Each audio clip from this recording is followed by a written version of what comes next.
Good morning to all of you. Welcome to my jurisprudence class. In this class, I am going to touch upon the topic of beneficial construction. Make a notes level beneficial construction. One class lo cheppagani. Andukani video unte meeku gurtuntadani chestunnanu. Right. Now welcome to legal matters. Please remember, when any legal provision is ambiguous, asala interpretation purpose edi kada. When any legal provision is ambiguous or when the provision is capable of two meanings, కొన్ని సందర్భాల్లో words change their meanings like a chameleon అని చెప్పాము. మోసం వెళ్ళాగా అర్థాలు మారిపోతూ ఉంటాయి. అందుకనే పర్యాయ పదాలను పెట్టారు. మీకు దాని మీద జోక్ కూడా చెప్పారు. సెల్ అంటే చిన్నపిల్లవాడు తిట్టుకుంటూ ఉంటాడు. సెల్ అంటే ఫిజిక్స్ మాస్టర్ ఏం చేస్తాడు, బయోలాజికల్ సెల్ అంటాడు.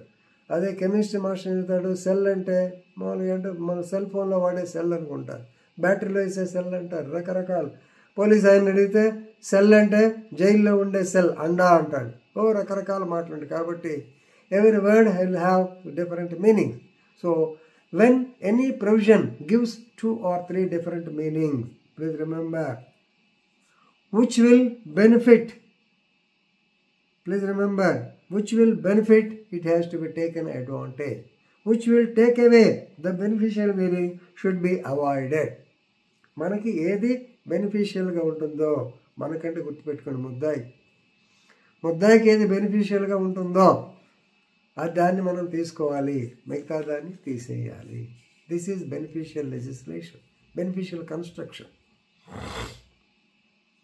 For example, best example Indian medical association, very famous case law of టాట్స్లో మీకు చెప్పాను.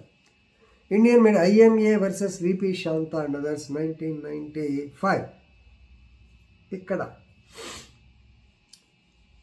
యాక్చువల్లీ ద మెడికల్ ఆఫీసర్స్ లేకపోతే IMA they filed a suit stating that medical నెగ్లిజెన్స్ని డాక్టర్ల మీద డైరెక్ట్గా కన్జ్యూమర్ కోర్టులో వేయటానికి లేదు.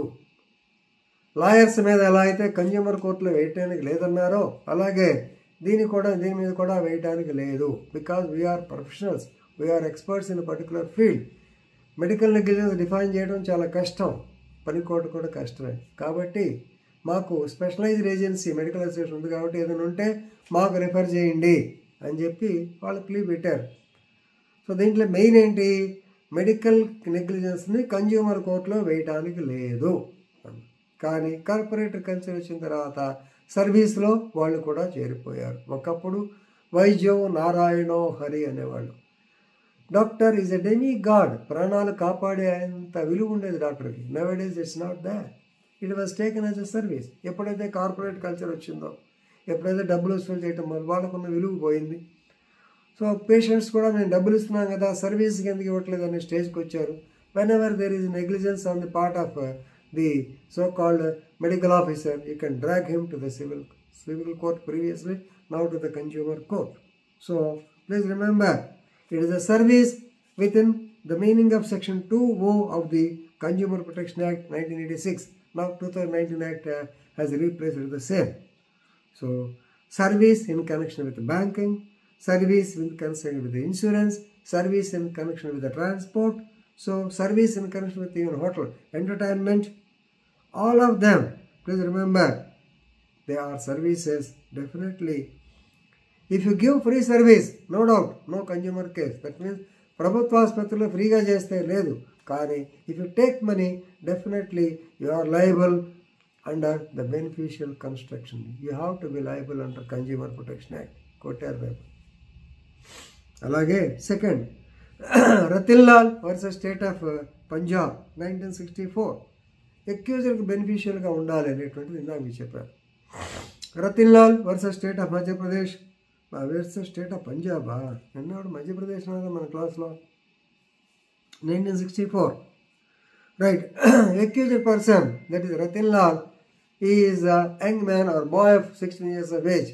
Of course, he was convicted in a case of sexual assault. ఎవరో పిల్లని ఏదో చేశాడు, సెక్షువల్ అసాల్ట్ చేశాడు. he was convicted for 6 months and fine. So వీడిని జైల్లో పెడితే ఏమవుతుంది? సో మీకు ఆల్రెడీ చెప్పాను, జైల్స్ బ్రీడింగ్ గ్రౌండ్స్ అన్నీ ఎక్కువ మాట్లాడటం బాగోదు, వీడియో కాబట్టి చాలామంది చూస్తారు. జైలుకి వెళ్తే చెడిపోతాడు, ఇట్లా ఆలోచిద్దాం. కాబట్టి Probation Act was applied to him. So please remember whether Probation Act can be applied to him or not. వీడిని జైల్లో పెట్టాలి.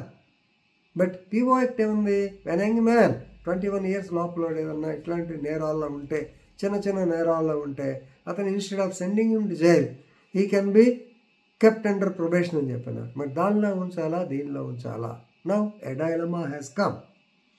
So he appeal to the high court, right? So ఈ beneficial act, High Court said, please remember, considering the beneficial construction because he is below 21 years, yes, PO Act can be given to him. This is the use of the so-called beneficial construction. So, two case laws, very, very important. IMA versus VP Shanta, manandariki telisinde. Ratinlal versus State of Punjab. So, read the case laws and enrich your legal knowledge. Thank you.